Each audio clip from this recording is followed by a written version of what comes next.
નમસ્કાર, આપ જોઈ રહ્યા છો જે કે ગુજરાતી. વાત કરીએ તો વિસાવદરમાં ગૌચરના આંદોલનના માલધારીઓની મુલાકાત લેતા કોંગ્રેસ અગ્રણી સમગ્ર વાત કરવામાં આવે તો વિસાવદરમાં મામલતદાર તેમજ ટીડીઓ ઓફિસે માલધારીઓ દ્વારા પોતાની માંગને લઈને પોતાના પશુધનને લઈને આંદોલન ચલાવી રહ્યા છે. ત્યારે વિસાવદરના સરકારી અધિકારીઓને માલધારીઓના પ્રશ્નને લઈને ગૌચર છૂટું કરવા માટે કોઈપણ જાતની આગળની કાર્યવાહી નહીં કરતા આજે આંદોલનનો બીજો દિવસ છે. ત્યારે કોંગ્રેસ અગ્રણી હીર જોટવા, કરશન વાડદોડિયા સહિતના કોંગ્રેસની ટીમ માલધારીઓને પોતાના પ્રશ્ન સાંભળી રજૂઆત કરશે તેવું જણાવ્યું હતું. ત્યારે હીરાભાઈ જોટવા દ્વારા ભાજપ સરકાર દ્વારા ઉદ્યોગોને ગૌચરની જમીનની લાહણી કરેલ છે તે પણ જણાવ્યું હતું. જે કે ગુજરાતી સાથે હરીશ મહેતા, વિસાવદર.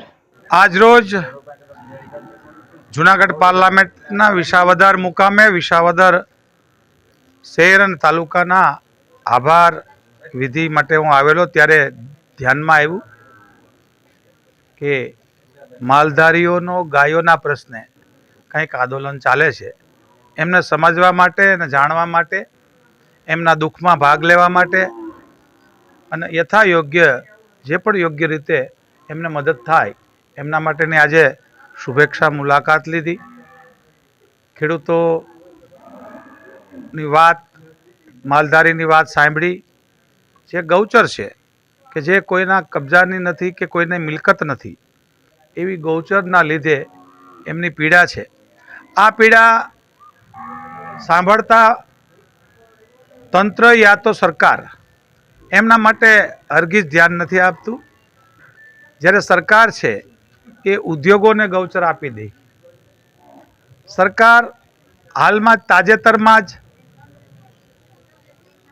વેરાવળમાં સિદ્ધિ સિમેન્ટને 2 મોટા ગૌચરના નંબરો કંપનીને આપી દઈ.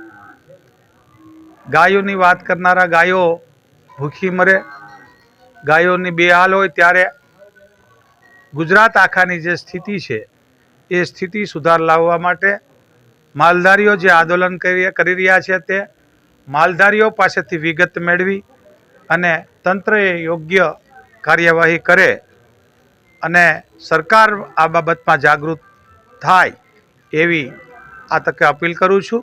અને ગાયો માટે અને માલધારીઓ માટે સરકાર થોડી પણ એની વાત સાંભળે અને મદદ કરે એવી અહીંથી વિનંતી કરું છું.